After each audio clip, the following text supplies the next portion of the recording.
আমার মনের ইচ্ছা পূরণ করতে আজকে এত কিছু করতে হলো। হ্যালো এভরিওয়ান, আসসালামু আলাইকুম। কেমন আছেন সবাই? আলহামদুলিল্লাহ, আমি তো অনেক ভালো আছি। তো সকাল সকাল হচ্ছে আমাদের এখানে বৃষ্টি হয়েছে, শেষ রাত থেকে বৃষ্টি শুরু হয়েছে সকাল পর্যন্ত। তো বৃষ্টি মানেই তো আসলে খিচুড়ি মাংস। তো নওশানের আব্বুকে বললাম যে তুমি কি খাবার, সে বললো যে না আমি কিন্তু খিচুড়ি খাবো না, আমি খাবো হচ্ছে টাকি মাছ ভুনা করে আর হচ্ছে ঢেঁড়স দিয়ে কোনো কিছু রান্না করে। তো আমি তো ওর জন্য সবকিছু রান্না করলাম, কিন্তু আমার মনের ইচ্ছা যে আমি আজকে খিচুড়ি রান্না করি এবং খোলামেলা জায়গায় খিচুড়ি রান্না করব আমার বারান্দাতে।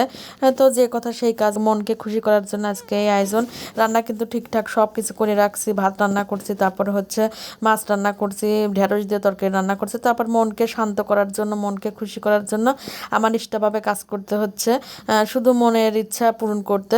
তো চলে আসলাম এই যে আমার বারান্দাতে। রোদ কিন্তু উঠছে, সকালে বৃষ্টি হয়েছে, তারপরে রোদ উঠে গেছে, কিন্তু তারপরে ঠান্ডা ঠান্ডা ভাব ছিল, জন্য মনকে কিছুতেই মানাতে পারিনি। মন চাইছে যে খিচুড়ি আর ডিম ভুনা করব।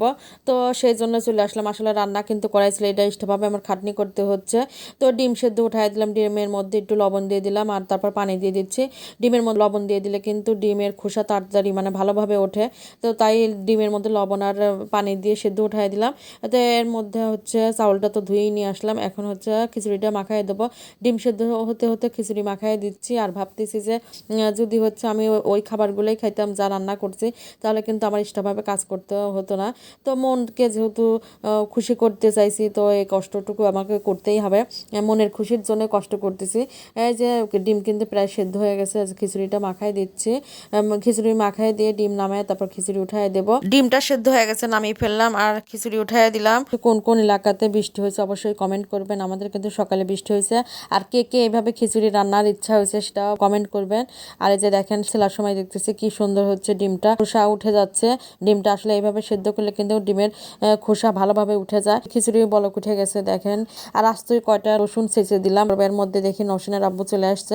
খিচুড়ির মধ্যে কিন্তু রসুন থেতলে দিলে অনেক মজা লাগে। তো আমি আবার এইখানে রেখে নওশানের আব্বুর কাছে যাচ্ছে, যে দেখি সে আসলো, তাকে আর একটা দায়িত্ব দেবো। আসলে মন যে এমন জিনিস তা বলে বোঝাতে পারবো না। এই যে চলে আসলাম কলার পাতা কাটতে। কলার পাতা কাটার উদ্দেশ্য হচ্ছে আমার খুবই ইচ্ছা হয়েছে খিচুড়ি তো রান্না করবো, সাথে কলার পাতাতে খাবো। এখন সে কথা কিন্তু বলি নাই, এখন বলে দিলাম।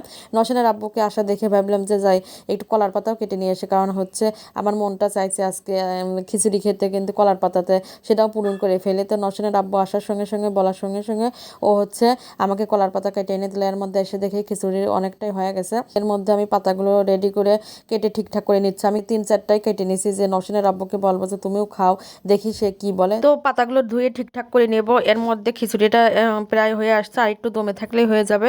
তো নওশানের আব্বুর যেহেতু এ খাবার খাবে না, অন্য খাবার খাবে, ওর খাবারগুলো আমি বেড়ে দেবো। তো এইখানে যে ওর খাবারগুলো বেড়ে দিলাম, দিয়ে ডিমটা ভুনা করে নিয়ে আসবো। তো এর মধ্যে নওশানের আব্বু খেতে বসে বলতেছে যে না থাক, খিচুড়ি খায়, কারণ হচ্ছে মনে হচ্ছে খিচুড়িটা মজা হয়েছে। তো দেখার জন্য আসলে আমি ওইখানে খাবারগুলো ঢেকে রাখলাম। ঢেকে রেখে ঝটপট রান্না করতে নিয়ে বললো যে আমাকে খাবার দিয়ে দাও। তো খিচুড়ি আর হচ্ছে ডিম ভুনা করার আগে ওকে দিয়ে দিলাম। আর এর মধ্যে আমি তাড়াহুড়ো করে রান্না করতেছি যে ওকে কলার পাতাতে আমি খেতে দেবো। তো ও কিন্তু খেতেই বসছে। তো আমি এর মধ্যে ডিম ভুনা করতেছি আর খুব তাড়াহুড়ো করে রান্না করে ফেললাম। ডিমটা আমি তাড়াহুড়ো করে নিয়ে যাচ্ছে ওকে কলার পাতাতে দেবো। তো আধা আধি খাওয়া হয়েছে, তখন আবার কলার পাতাতে বাইরে দিলাম যে তুমি কলার পাতাতে খাও, কারণ আমার খুব ইচ্ছা হয়েছে। আগেই কলার পাতাতে দিতে চাইছিলাম, ও বলছে না সময় নেই, আমাকে ঝটপট খাবার দিয়ে দাও। খাওয়া শেষ, ও খাইয়ে উঠে গেছে, তারপর আমি খেতে বসলাম। তো মনের ইচ্ছা পূরণ করতে এত আয়োজন করলাম। সবাই ভালো থাকবেন, আল্লাহ হাফেজ, আসসালামু আলাইকুম।